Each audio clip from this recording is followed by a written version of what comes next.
Assalamualaikum warahmatullahi wabarakatuh. Perkenalkan, nama saya Wina Safira dengan NIM 09313819242125, kelas Sistem Informasi Bilingual 5A, dengan mata kuliah Manajemen Proyek Sistem Informasi atau biasa disebut MPSI. Di sini saya akan menjelaskan dan mempresentasikan hasil ujian tengah semester MPSI yang berisikan kesimpulan atau intisari utama dari pokok-pokok materi sebagai berikut. Yang pertama itu kesimpulan dari materi penyebab atau masalah dan kebijakan pengembangan sistem informasi. Yang kedua, kesimpulan dari materi merencanakan dan membuat aktivitas kerja pada proyek sistem informasi. Yang ketiga, kesimpulan dari materi membuat estimasi atau perkiraan anggaran proyek sistem informasi. Berikut penjelasannya. Baiklah, di sini saya akan menjelaskan poin yang pertama, yaitu penyebab dan kebijakan pengembangan sistem informasi.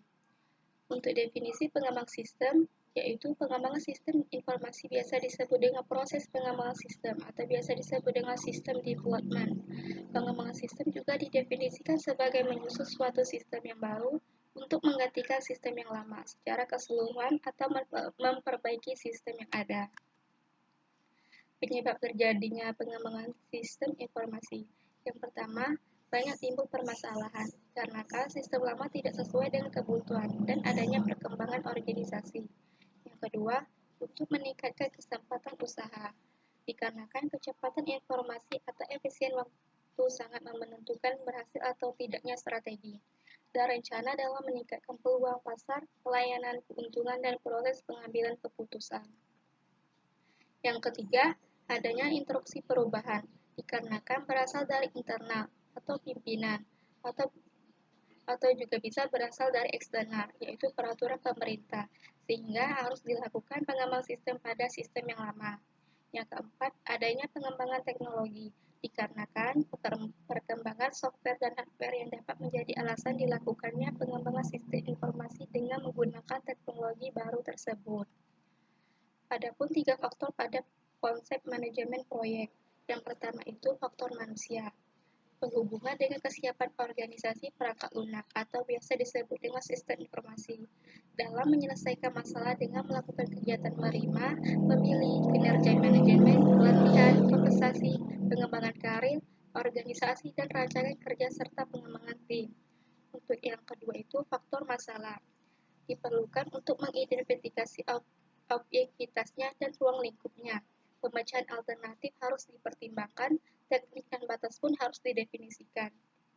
Dan yang ketiga itu faktor proses, memberikan suatu kerangka kerja di mana rencana komprehensif bagi pengembangan sistem yang dibangun, sejumlah kecil aktivitas kerangka kerja yang dapat diaplikasikan pada semua proyek sistem informasi, tanpa memperdulikan ukuran dan kompleksitasnya. Adapun kebijakan dan perencanaan proses sistem informasi. Suatu sistem informasi dapat dikembangkan karena adanya kebijakan dan perencanaan terlebih dahulu. Tanpa adanya perencanaan sistem yang baik, pengembang sistem tidak akan dapat berjalan sesuai dengan yang diharapkan. Tanpa adanya kebijakan pengembangan sistem oleh manajemen puncak, maka pengembangan sistem tidak akan mendapat dukungan dari manajemen puncak. Untuk kebijakan sistem itu sendiri, kebijakan untuk mengembangkan sistem informasi dilakukan oleh manajemen puncak, karena manajemen menginginkan untuk meraih kesempatan-kesempatan yang ada, yang tidak dapat diraih oleh sistem yang lama, atau sistem lama mempunyai kelemahan, atau yang biasa disebut dengan masalah. Untuk penyebab kegagalan pengembang sistem itu yang pertama, kurangnya penyesuaian pengembangan sistem, kelalaian menetapkan kebutuhan pemakai dan melibatkan pemakai, kurangnya sempurnanya evaluasi kualitas dan analisis biaya, implementasi yang dirancangkan dilaksanakan kurang baik, pengembangan sistem yang tidak dapat dipelihara, dan yang terakhir itu adanya kerusakan dan kesalahan rancangan. Baiklah, selanjutnya poin yang kedua, merencanakan dan membuat aktivitas kerja pada proyek sistem informasi. Untuk definisi dan tujuan perencanaan. Definisinya, perencanaan adalah proses peletakan dasar, tujuan, dan sasaran termasuk penyiapan segala sumber daya untuk mencapainya. Untuk tujuan perencanaan, memberi pegangan bagi pelaksana untuk melaksanakan kegiatan, sasaran komunikasi bagi semua pihak penyelenggaraan proyek, dasar pengaturan alokasi sumber daya, pendorong para perencana dan pelaksana, Dan yang terakhir, pegangan dan tolak ukur fungsi pengadilan. Selanjutnya, perencanaan proyek. Yang pertama itu perencanaan strategis, kebijakan untuk mencapai sasaran dan tujuan. Yang kedua, perencanaan operasional, rencana terinci yang menjabarkan perencanaan strategi. Adapun alat bantu pengelolaan proyek, yang pertama itu Work Breakdown Struktur atau biasa disebut dengan WBS. Yang kedua, Project Network Diagram. Yang ketiga, Program Evaluation and Review. Yang keempat, Program Evaluation and Review Technique.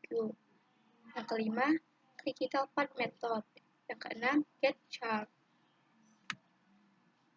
Untuk Work Breakdown Struktur atau biasa disebut WBS merupakan sebuah penggambaran aktivitas kerja proyek dalam bentuk visual yang menggambarkan hal-hal yang akan dikerjakan untuk membantu dalam perencanaan, pengorganisasian sampai proyek selesai dikerjakan sesuai dengan waktu yang ditetapkan. Berikut ini gambar yang di samping ini contoh dari WBS yang saya buat dari tugas sebelumnya. Dengan judul Sistem Pendukung Keputusan dalam Performance dan Skill Resource Karyawan pada CV Mitra Jaya Mandiri Palembang. Alasannya diperlukan WBS, yaitu yang pertama mendefinisikan pekerjaan untuk menyelesaikan sebuah proyek, yang kedua menanggulangi penyimpangan, yang ketiga menemukan sesuatu yang sifatnya urgensi, yang keempat sebagai alat kontrol. Adapun mekanisme perencanaan aktivitas proyek. Yang pertama, perencanaan aktivitas pengerjaan proyek sistem informasi dapat di-breakdown dari metode pengembangan sistem yang digunakan. Yang kedua, penentuan metode pengembangan sistem informasi harus disesuaikan karakteristik dan kondisi lingkungan organisasi di mana sistem tersebut akan diimplementasi. Untuk metode pengembangan sistem informasi itu, yang pertama itu dapat menggunakan metode SDLC. Yang kedua, dapat menggunakan metode LAD. Yang ketiga, dapat menggunakan metode prototype. Yang keempat, dapat menggunakan metode spiral. Yang kelima, dapat menggunakan metode fast dan dapat menggunakan metode yang lain-lainnya. Baiklah, yang berikutnya poin ketiga, yaitu membuat estimasi anggaran proyek sistem informasi. Untuk pengertian dasar biaya dibagi menjadi dua. Yang pertama itu biaya langsung dan biaya tak langsung. Untuk biaya langsung, biaya yang terkait langsung dengan suatu proyek sehingga dapat ditelusuri secara tepat. Contohnya gaji karyawan proyek dan pembelian barang proyek. Untuk biaya tak langsung, biaya yang terkait dengan suatu proyek tetapi tidak dapat ditelusuri secara tepat. Contohnya tagihan listrik dan biaya sewa kantor. Manajemen biaya proyek meliputi proses-proses atau estimasi biaya, penyusunan anggaran biaya, pengawasan biaya, dan diperlukan untuk menjamin agar anggaran biaya yang telah disetujui cukup untuk menyelesaikan semua pekerjaan dalam lingkup proyek. Untuk deskripsi anggaran proyek, yaitu sebuah proyek membutuhkan anggaran berupa uang yang dibutuhkan kapital, yang akan dialokasikan sampai selesainya proyek tersebut sesuai dengan rencana. Adapun contoh estimasi anggaran proyek yang saya buat pada video sebelumnya. Di sini estimasi anggaran proyek sistem informasinya berjudul Sistem Pendukung Keputusan dalam Performance Skill Resource Karyawan pada CV Mitra Jaya Mandiri Palembang. Untuk total biaya estimasi anggaran proyeknya itu berjumlah Rp54.560. Bisa dilihat di sini tabel estimasi anggaran proyeknya. Baiklah, selanjutnya hal-hal yang perlu diperhatikan dalam melakukan estimasi biaya. Yang pertama itu keadaan lingkungan, perusahaan atau nilai tukar. Yang kedua, kebijakan estimasi biaya, seperti template, file proyek, informasi histori, pengetahuan tim proyek, dan pengalaman proyek-proyek sebelumnya. Yang ketiga, pernyataan cakupan proyek WBS dan penjelasannya. Yang keempat, rencana manajemen proyek, seperti jadwal, SDM, dan risiko. Selanjutnya, estimasi biaya dilakukan dengan cara yang pertama analogi, yang kedua menggunakan biaya satuan sumber daya, yang ketiga menggunakan parameter, yang keempat menganalisis dokumen lelang yang disarankan vendor, yang kelima memberi cadangan. Selanjutnya, menyusun anggaran biaya. dapat dilakukan dengan cara yang pertama, pernyataan cakupan proyek, WBS dan penjelasannya. Yang kedua, estimasi biaya kegiatan dan rincian pendukungnya. Yang ketiga, jadwal proyek dan kalender sumber daya. Yang keempat, dengan kontrak. Adapun komponen biaya. Yang pertama itu biaya pengadaan. Biaya yang harus dikeluarkan pada tahun pertama sebelum sistem dioperasikan. Yang kedua, biaya persiapan optimal. Biaya persiapan operasi ini merupakan biaya di awal tahun sebelum dioperasikan. Yang ketiga, biaya proyek. Biaya untuk mengembangkan sistem termasuk penerapannya. Yang keempat, biaya operasi. Biaya yang dikeluarkan untuk mengoperasikan sistem supaya sistem dapat beroperasi. Untuk komponen manfaatnya, yang pertama itu keuntungan berwujud. Adapun keuntungan yang berupa penghematan atau peningkatan di dalam perusahaannya dapat diukur secara kuantitas dalam bentuk satuan uang. Contohnya itu pengurangan biaya operasi, pengurangan kesalahan proses, peningkatan penjualan, dan lain-lain. Yang kedua, keuntungan tak berwujud. Keuntungan yang sulit atau tidak mungkin diukur dalam bentuk satuan nilai uang. Contohnya, peningkatan pelayanan lebih baik kepada langganan, peningkatan kepuasan kerja personil, dan peningkatan pengambilan keputusan. Selanjutnya itu organisasi tata kelola proyek dan tabel estimasi anggaran proyek. Berikut ini sumber daya manusia, organisasi tata kelola sistem pendukung keputusan dalam promosi skill rekrut karyawan pada CV Mitra Jaya Mandiri Palembang yang terdiri dari 7 manajer. Yang pertama itu manajer investigasi awal, manajer analisis masalah, manajer analisis kebutuhan, manajer analisis keputusan, manajer desain sistem, manajer konstruksi sistem, dan terakhir manajer implementasi sistem. Untuk yang pertama, manajer investigasi awal itu terdiri dari staf dan tenaga ahli.